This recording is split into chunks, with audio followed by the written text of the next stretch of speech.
Soya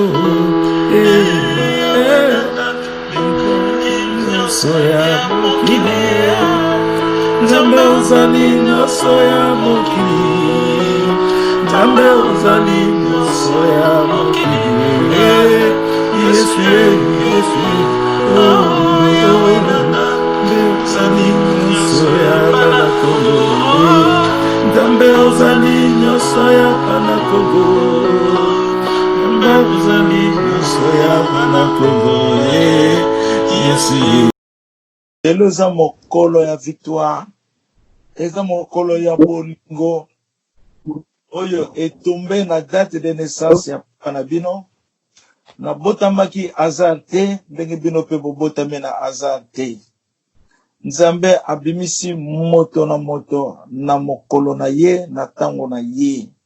Ezali na ntina bosalaka ba recherche na mbotama na bino, pe tokoyeba ke mbotama ya lelo ezali le commencement, ezali mokolo oyo Nzambe a proclamaki jugement, ezali le 21 juillet. Eza hasard te, le 21 juillet, jour Nzambe a proclamaki jugement na ye. Yango no mondi molimo santo aye na oyo bazobenga péché, justice et jugement.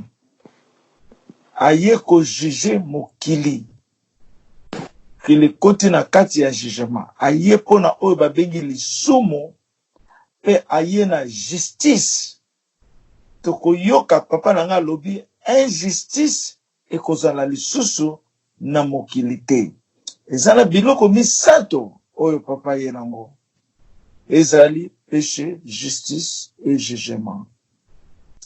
Et puis na kati ya misato akomema yango na vérité. Yango no moni mbotama ya papa ezali na signification munene, eza na kembo na yango. Pe tozo kende na mbotama lisusu ya le Père de l'éternité oyo eza na le 8 janvier oyo tokosa na feti oyo foto banda ba message nango, propagation nango à partir du mois de septembre vers fin ya août, to bandi déjà mokili mobimba bayebake Yesu abotamaki le 25 décembre te, mais abotamaki na le 8 janvier. Le 8 janvier, chiffre 8 eligi koloba alliance de Dieu. Janvier elingo loba, il est le commencement, le premier. Yangone izu mois ya janvier, le commencement de tout, alpha et l'oméga. Donc naissance ya Yesu eza penatina, yangona mukola lelo ezali kaka kufongola nzela ya naissance ya oye abotamaki le 8 janvier, mukolo Yesu abotamaki. Yangona nde tukupambola Nzambe lelo na ko reconnaître présence divine ya Nzambe, ko reconnaître qu'est-ce qu'est la vérité, ko reconnaître qu'est-ce qu'est l'amour. Vous trouverez la vérité, vous triomphera, et la vérité va triompher. Et kolobela biso makambo ebele na kati ya la vérité, parce que Nzambe aza bosolo, aza lukuta te, Nzambe aza vérité. Yango wana tokosambela po to remercier Nzambe. Lelo eza mokolo ya esengo, eza mokolo ya esengo. Pona nini? Nzambe alongi etumba na biso. Na kosambela nanu liboso bona pesa beno histoire. Nzambe na ngai waza papa na bino pe, aza Nzambe na bino, azali pe papa na bino. Lelo na kopesa bino verset nango na Bible, po bozana esengo botonda kimia, tokufukama to remercier ndenge Esaïe 45 verset 23 ezaliko pambola Nzambe. totondi na esengo na joie po olongeli biso etumba me mitema na biso na kati ya kondima na biso oyo tolobi foi na biso elembaki te ndenge oyo olobi endurez votre foi jusqu'à la fin du temps. Toyoki basongi te tozwi batorture tozwi nyonso ekokaki tozwa soni mpe elataki biso mawe elataki biso me totikaki kombo ya Yesu te na kati na biso tozalaki kobelela makasi na kombo ya Yesu Kristo Masiya Emmanuel Dieu vivant. Tolembaki ata mokolo moko teke ngai nalembi nasali to esimbaka te nalobi yango te Nzambe nalobaki yango te nakotaki kaka na méditation ndenge oteyi biso yo moko méditez concentrez-vous sachez bien que Jésus-Christ est avec vous. Le roi des rois, le sauveur, Yesu Kristo azali na bino. Yango wana Nzambe otesaka biso motantaka biso te. Po na tese yo tesaka biso obrilaka biso po tokola po tokoma bahero na yo na mokili oyo. Soki obrile biso te tokobongwama ndenge nini? Soki tozwi baperte na kati ya vi te tokoyeba yo ndenge nini? Soki tozwi bakota te na nzoto na mitema tokolanda yo ndenge nini? Soki bato nyonso batondi na bisengo bakoyeba yo Nzambe te. Yango wana olobi na ngai soki yo ozali te liloba pe ezali te. Fo liloba ezala po mokili change mokili monisama. Soki Nzambe olobaki te mokili pe ezali te. Soki opesaki promesi te mokili pe kotambola te. Yango wana lelo toyebi ntina ya konyokwama ntina ya kokolisa biso ndenge okolisi ba Daniel ndenge okolisi ba Joseph ndenge okolisi David ayokaki soni na kati ya royaume na ye babengani ye na kati ya royaume. Me yo Nzambe ozalaki na David ozalaki na Daniel oyo otindelaki mapamboli badiabulu baye kobotola yango. Me Daniel alembaki yo te. Joseph na kati ya boloko alembaki yo te. Me lelo mokili bazoyeba ndenge otambolaka te. Bato oyo esika richesse ewutaka eza epai pauvreté ewutaka. Richesse ewutaka epai pasi ezali. Richesse ebotamaka esika bisengo eza te. Ewutaka esika misère ezali. Yango na bana ya Nekongo lelo bakufaki basekwi lelo mpona yo Nzambe oye kosekusa biso oye kolonga etumba oyo monene eleki na kati ya ndako na ngai etumba ya monene na kati ya vi na ngai na bunda nano boye te oye kolonga yango elingi koloba yo ndo olongi yango elingi koloba yo nde okokisi mokano na yo okokisi yango na mokili oyo. Yango wana Nzambe lelo tosengi yo merci mingi tosengi yo merci topamboli yo na maso etelemela biso kotika biso te zala na moko epai azali batonda na kimia joie bayeba yo za papa na bango po mokolo na lelo eza mokolo ya jugement mokolo oyo okokisaka mokolo oyo ozobongisa kobotama na yo lisusu na le 8 janvier na kombo na Yesu oyo biso nyonso towuti na kati ya kuruse ntango naza kotuna yo enseigne-moi mon papa ozwi loboko na yo ozwi kuruse ya moke na chenette nango otie na kati ya pomme na yo olobi tala biso nyonso na mokili oyo towuti na kati ya kuruse oyo Mais courage eza munene te. Eza muke. Oyo tokoloba ngo na lingala mukeleke te. Mais olobi biso nyonso touti na kati ya courage ya muke. Elingi koloba nini? Po moto akanisaka impression likambo munene. Me mutu ayebaka te ke likambo ebotamaka. Likambo ebandaka lokola mwana ya botami. Mwana wana kosala makambo minene. Mokili ntango ebandeki ezalaki 0. Kaka Adam na Eve bamonanaki. Me lelo totala mokili ndenge ebandaki. Teke ozali mokili. Oza mokokisami. Topesi yo merci mingi. Tozongisi matondo, mapamboli ya likolo pe na mabele ekokisami. Tonda na bana na yo. Tonda na bana na yo papa kotika bango te. Esika nyonso bazali. Linga bango ndengo lingaka ngai. Zala na bango ndengo zalaka na ngai. Pamba te olobi Nzambe aye na mabele. Pe aye tosangani biso nyonso tokomi moko. Alléluia. Bolingo ya ndenge wana. Nana za lokola yo. Nana za na bolingo lokola yo. Kitoko ya boye na koyoka yo. Nani alobaka lokola yo. Akozalaka te. Azali pete.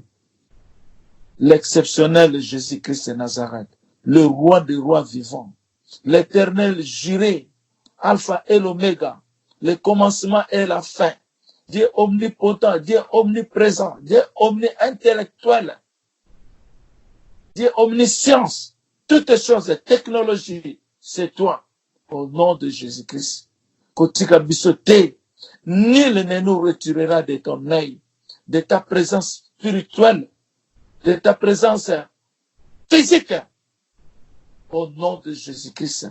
Nul ne nous arrachera de toi, dans ta main, parce que tu es le suprême juré par la puissance de la croix, par l'autorité de la croix.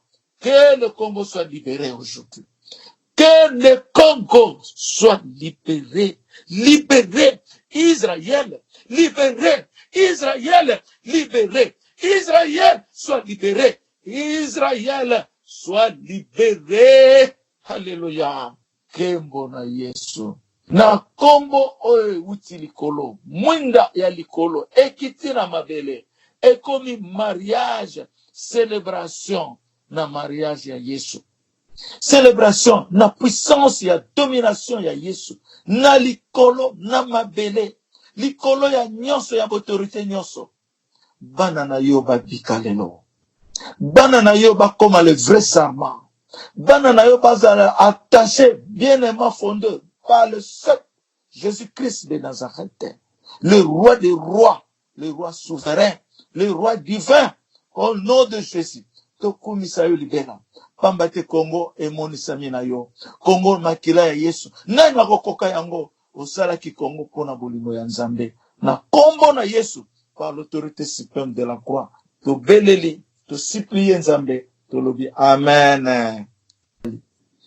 Oyebi soki na kati ya motema na yo ozo reconnaître penate ke Nzambe azali présence na yo, ozo reconnaître ke fo bato nde basalisa yo, me bato wana mpe baza na baproblème na Nzambe na bango moko pardon, baza na baproblème, bamosusu mpe baza na problème na Nzambe. Oui, c'est vrai. Est donc Saint-Esprit akosala te lere nazoloba boye, donc molimo santo nde moto azoloba bango mpe baza na problème na Nzambe.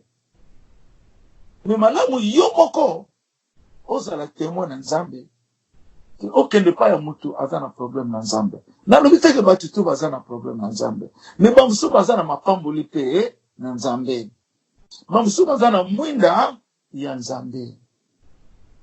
Eloko nazoloba awa eza en matière de la foi. Ntango yo ozosambela kozala na découragement te, komona liwa te.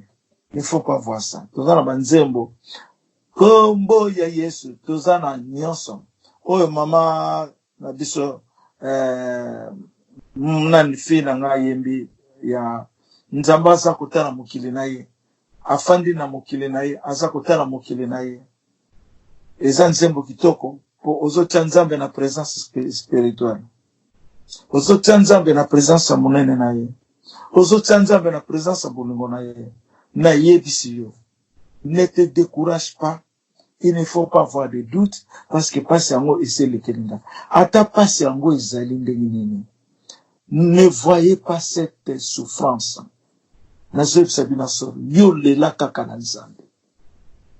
Au contraire, endirez votre foi. Tant que ce nzamba bengeli yo pona yango pona akomisa yo pena pire ndenge totangaki na ba verset. Nzamba akomisi biso pire, tokomi pire parce que toyoki liloba. Soki toyoki liloba te, tokokoma pire te, tokokozala andire te na foi. Yango na nde nazoloba mingi bakwei pona découragement, doute, faiblesse, makasi eza te, ayibi kosambela te, ayibi eloko nde na kosala te, qui que ce soit, il ne connaît absolument rien. Allez, akwei bazwi yepe. Pour Satan, atantaka biso nde. Ayeba soki yo pe noza nzambe. Satan zomona yo za nzambe. Mais alingi aya ko buka briki na yo. Abuka étoile na yo. Mais yebi bien que zo za nzambe. Nenga bimela ki Jésus. Soki yo za mwana nzambe. Bongola libanga ekoma lipa. C'était une tentation. Yangona notre Père qui est au ciel. Ne nous conduis pas vers la tentation. Ne nous conduis pas vers la tentation.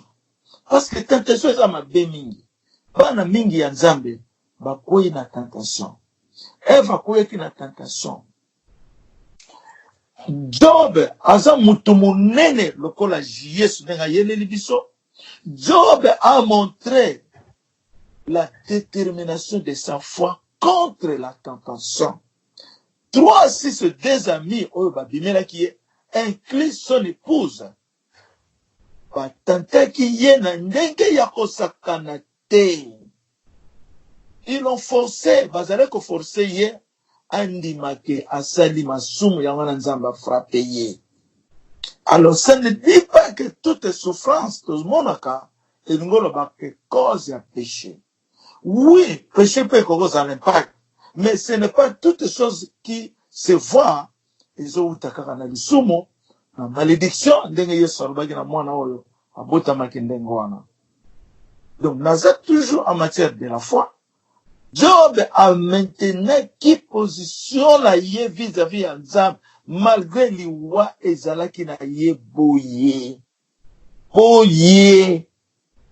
Malgré boye. Mais Job a maintenu sa foi. Et le diable était honte. Ayoka ki soni. To koma kana makamusu se comme la rabiso. Tu ne peux pas résister. Makamusu se comme la rabiso. Et ko kimisa yo même indaku na yo. Mais ça ne dit pas que kimi indaku na yo. Mais ça dit que on se positionne kaka. Mais tu es toujours dans ta maison. En esprit et en vérité, et puis tu te positionnes pour frapper Satan. Satan attendaka biso potokoya pour ayebi ke toza bana ya nzambe. Alléluia. Il faut qu'on a enduré par la foi. Yangona Jésus aucun jour alobaki ke nga Yesu mutu na bikisi yo te. Foi na yo nde ebikisi yo. Jésus est trop juste, je te dis la vérité, rien que la vérité. Asa loko la va passer, va te musu soute à salisi monte. Non, tu la salisi la salisi qui est de bien dans ce boya. Au salinos, ceux qui 100 jours, il y a jeune, il y a le kutapo, bâtiment ce moment, on sala qui 100 jours. Jeune. Et ça secret na yo. Et c'est le caillou dans Zambé. Et qu'on s'en a la publicité. Faut garder ça. Avant qu'on ait un sabino nenge kombe le kaki. Nzamba ibisina te kolobango te wana etali yo. Moni mosanta pekisinga kolobango te. Ozomona. Kozala ki komba osakana te. Ozomem moni mosanta bi kolobango te tika yango. Ozomona ko tozana no nakati ya komba. Nano to komi na mabela Kongo te, to komi spirituellement. Ozomona Donc, il faut te faire attention. Bamsou bazolo wana royaume. Pona bafwa na bango za makasi te. Muta lobaka na ye na royaume alobaka mbala moko mwa tete yoki bo tete ye moko. Abandi ko bunda ko baluka na poto abimi. C'est quoi ça? Osomona. Donc bafwa yango na Christ alobaka ngai loko na nga témoignage na munene na parole. Toko yeba bango na ba attitude na bango. Alors maintenant nous enseignons des attitudes, des caractères. Les caractères sont les fruits qui viennent de la parole de la divinité. Cette parole est la fruit et ce sont les fruits qui nous animent par sa condition de la vie et puis qui nous change, qui nous déforme. Et comme si nous sommes nous sommes ndombe, mais bademo bazomona yo moto, bazomona yo za fleuve, aux océans. La parole que tu as reçue du Christ, ça t'a changé. Et comme un modèle, mais yo soyebate, tant me suppose yeba. Il ne faut pas avoir peur de qui que ce soit. Ne tremblez pas devant les blancs, mais plutôt respectez les éléments. Ko tremblez liposo na bangote. Kapena sur Sabino lelo, bo banga pasi ya mokilite. Ce n'est que le passage. Faut te faire attention mingi, pas na royaume. Bilamba pembe bozanango. Bo fokama. Nzamba mona bino bo compléter nombre ya bateau bazo fokama lelo. Ole bazala une dizaine. Bakoma idele. Pour ce nombre va sauver le monde. Ce nombre, c'est les apôtres du monde. Ozomona. Tozo kote ya prospérité te. Tozo te ya guérison te. Mais tozo te ya la parole de la divinité qui est toute puissance de la divinité dans notre vie. Qui nous donne toutes choses par lui seul l'Éternel juré. Cette parole, c'est une consommation spirituelle qui a la force et la puissance, qui nous change par la pensée de Dieu. Mais la pensée n'a bisoté. Toi, tu peux demander Dieu qui te donne tout ça, tout ça, tout ça, tout ça. Mais si ce n'était pas le plan de Dieu, ça ne vaut rien. Parce que tu n'as pas demandé le Seigneur. Mais le Seigneur a établi pour Nabiso, c'est le plan de la divinité qui est le plan de la vérité. Nous ne parlons pas n'importe quel plan, mais nous parlons le plan de la vérité. Bon, na kanisi na ina kanga nono verbe nani verset mo dans la Bible poto yeba na royaume to yokosala nini na royaume to zaba nani na Israël qui nous sommes kaka yangwana après de toke na ba verset na ba prophétie mususu to osili sawana poto zwa tamingi te poeza mokolo ya isengo mokolo ya bana nzambe na isengo. Amen. Amen. Je lis au nom de Jésus Apocalypse 21 verset 16. Verset 7. 7. Je lis au nom de Jésus. Celui qui vaincra héritera ces choses. Je serai son Dieu, il sera mon fils. Amen. Amen. Bandela susu, tango 3 fois. Celui qui vaincra, je lis au nom de Jésus. Celui qui vaincra héritera ces choses. Je serai son Dieu, il sera mon fils. Celui qui vaincra héritera ces choses. Je serai son Dieu, il sera mon fils. Celui qui vaincra héritera ces choses. Je serai son Dieu, il sera mon fils. Amen. Amen. Amen. Est-ce que Nzambe alobi ango kaka na elinzeza? Alobi ango na oyo a convaincre. Alobi ango kaka na elinzeza te. Jésus-Christ a yepo akomisa biso le fils et le fils de Dieu vivant. Mais akomeli nanu wapi? Akomeli na bana Israël. Oezali ne Congo, Juda. Je suis le fils de Dieu. Il y a trop des insultes, n'importe quoi. Mais ngai n'avance na nga, na foi na ngai. Yango na Bible. Ezali wapi tozotanga. Pona nini papa tainga ngo 3 fois. Poto fongola matoi toyoka. Poto condamner pe baninga te. Pona nini? Po bino pe bokoma lokola nga. Nga pe na koma lokola bino. Tokoma moko. Hein? Eza wapi na Bible te. Eza la Bible te. Yangwana Elinzeza aiko komisa bano ba ponisami. Qui héritera ces choses?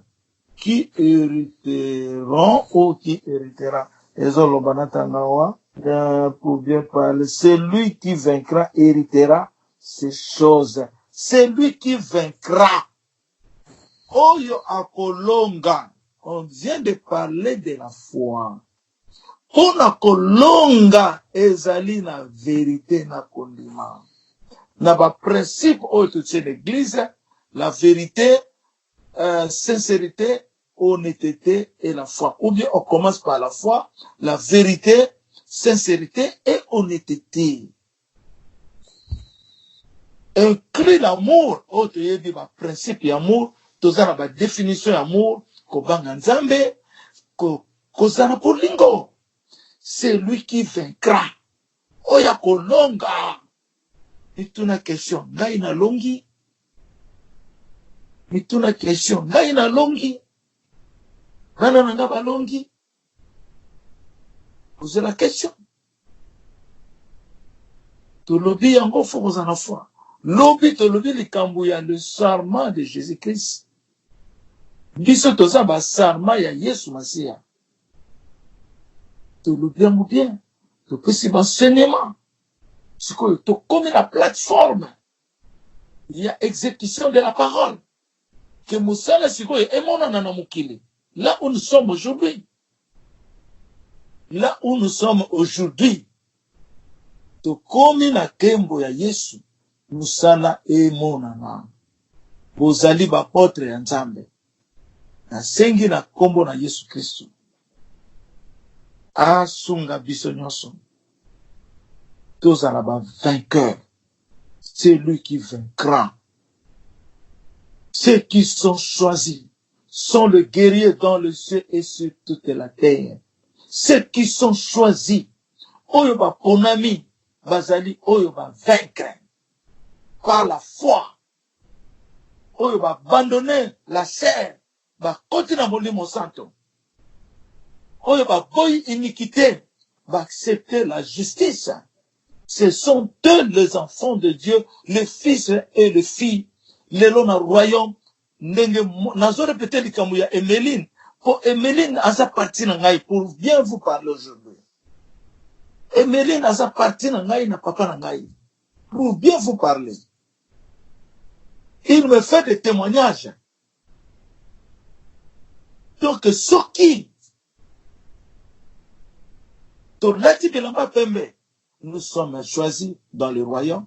Nous sommes choisis être vainqueurs et nous méritons d'être le fils et le fille de Dieu.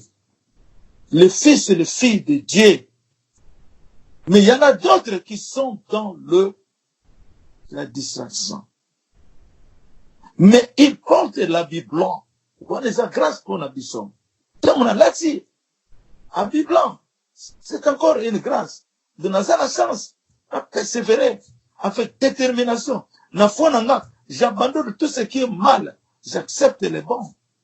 J'ai haï l'iniquité. J'accepte la justice. Aimer la justice. Là, tu verras comment tu vas changer. Mais comme on a témoigné, peut-être Nzamba ou le Psa, ou le Soussou, le Naïbo, mon réalité. Osomona. Mais, je vous dis, Nakoyab Sabino Likamoko, c'est le kakala. La tango Christ va nous bêter ma chicote. On l'a préparé, les chicotes noires. Il y a mis là, il y a coupé cahier. Moi aussi. Et le qui, l'année passée, peut-être une année et demie. Non, moi, qui m'indele, bah, y'a qui n'a pas chicote, on a pouvoir nous bêter ngai. Na fan de nanda kuna ngabo na kota fanet. Na moni bango ba se positionner. Na ba chicote va bêter qui Christ. Baya ba betanga lisusu. Bango ba kanisi ba kokosongi sa papa na ngaso na cause. Non. Non. Ozomona. Wana kaka na lobe c'est le cas. Ça ne sert à rien. Eleki nango. Kono oyebisa bino ke il faut supporter des problèmes, quel que soit comment. Supporter des problèmes. Supporter des problèmes. Et sengo na motema pona verset oyo totangi tomona ke kozala mona nzambe eza na bolingo ya nzambe, eza na oyo baponani, eza na oyo pe ba vaincre bakomi bana ya nzambe. Nzambe alobaki nanga bakongole baza bana ya nzambe, baza banzambe na mokili, bakongole baza banzambe. Soko lobi likambo nzambe c'est un grand problème na bango parce que l'enseignement bazozweza yango te. Siko Yesu alobi le Congo et son sang. Le Congo a été créé pour être l'amour de Dieu. Motema ya nzambe bolingo ya Jésus eze pai Israélite nyonso pepe na motema na yo yaza wana.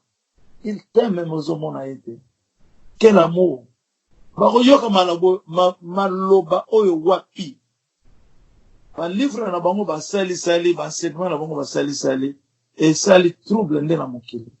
Mais oyo bino bozoyoka lelo ekopesa bonheur eza wana. Bonheur eza wana. Kimia pe eza wana. Alléluia. Nangina tanga ba verset na kanisi. Verset oyo ya Apocalypse 21 verset 7.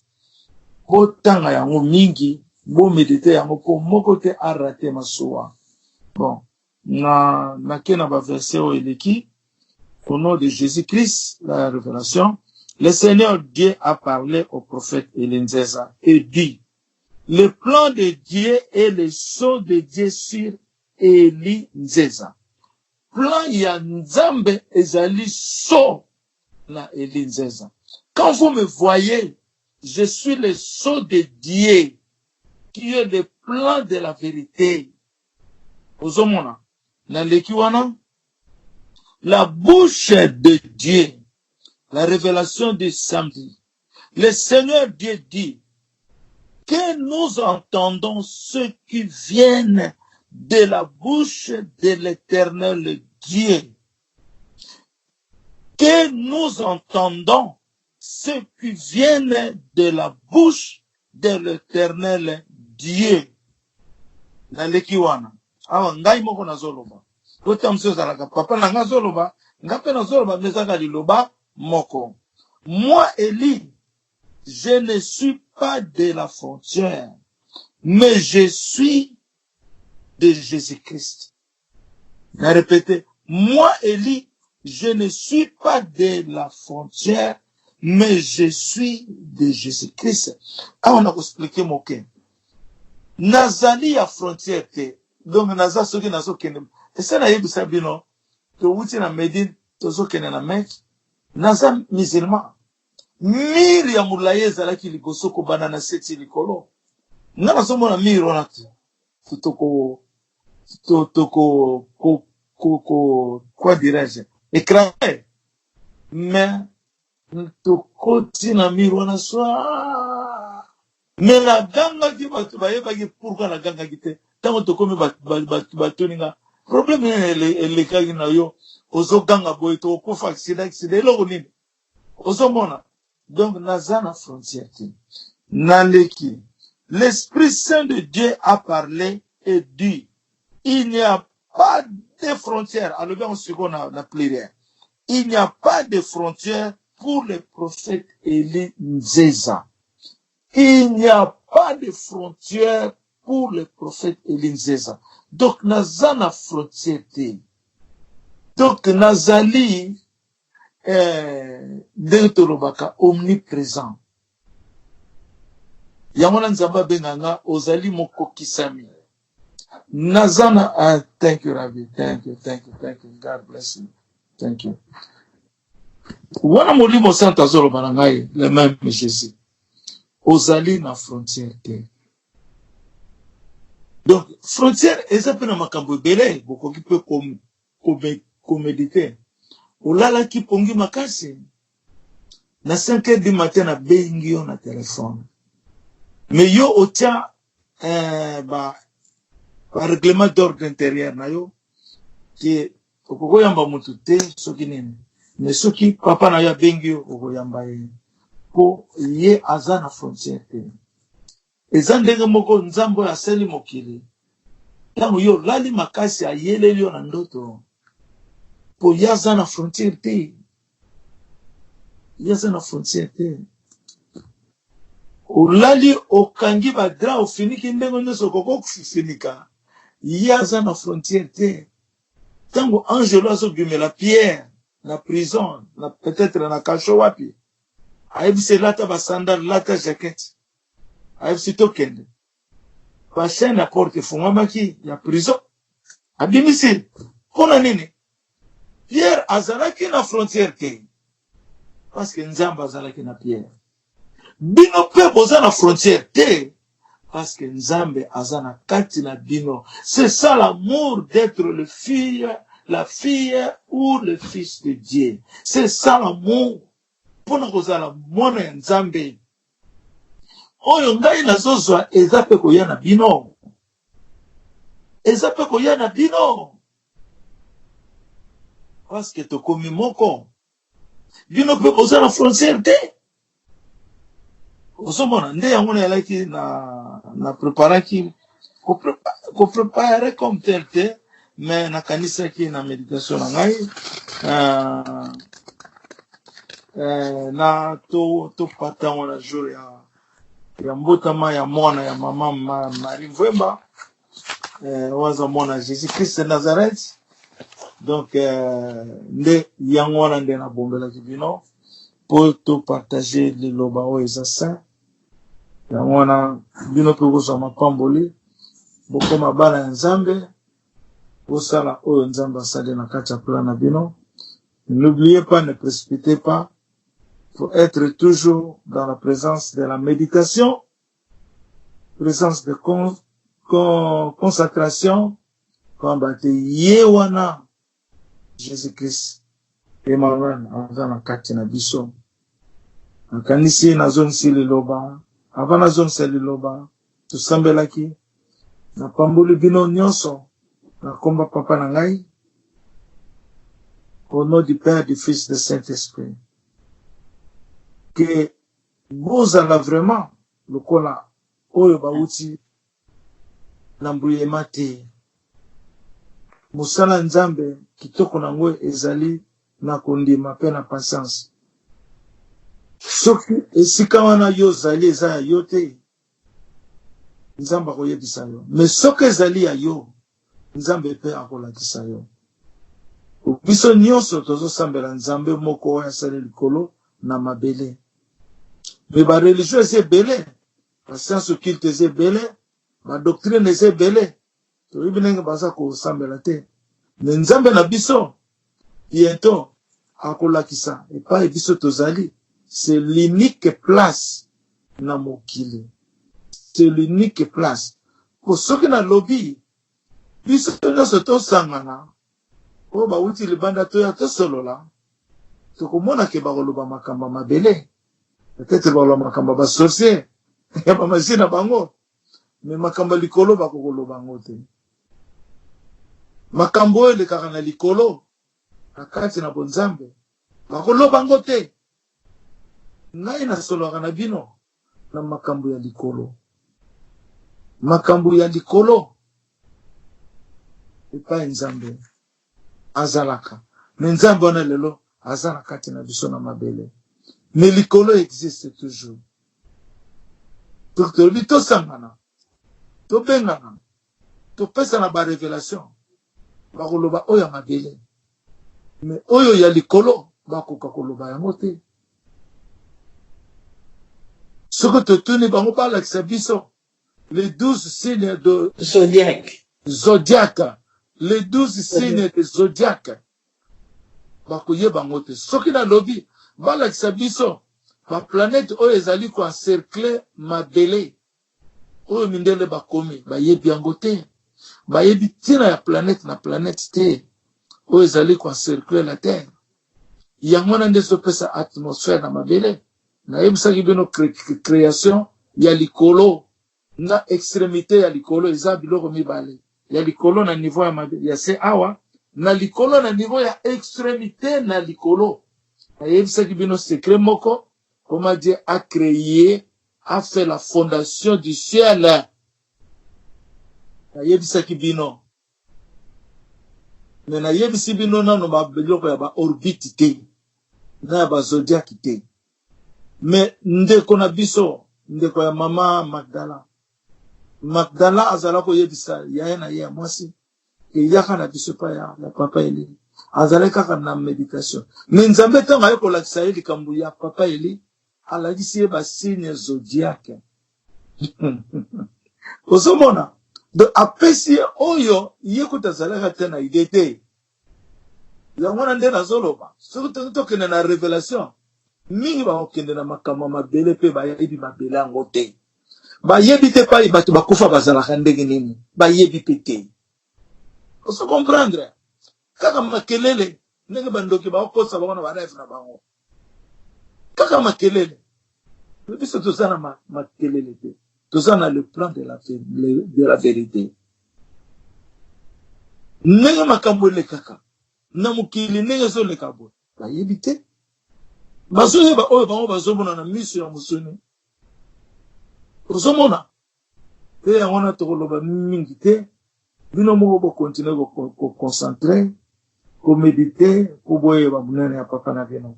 Nakanisi nazongisi liloba na pasteur Bakana pe na pesi merci mingi na kati na bino nyonso. Bozala malamu na kombo na Yesu tolobi amen.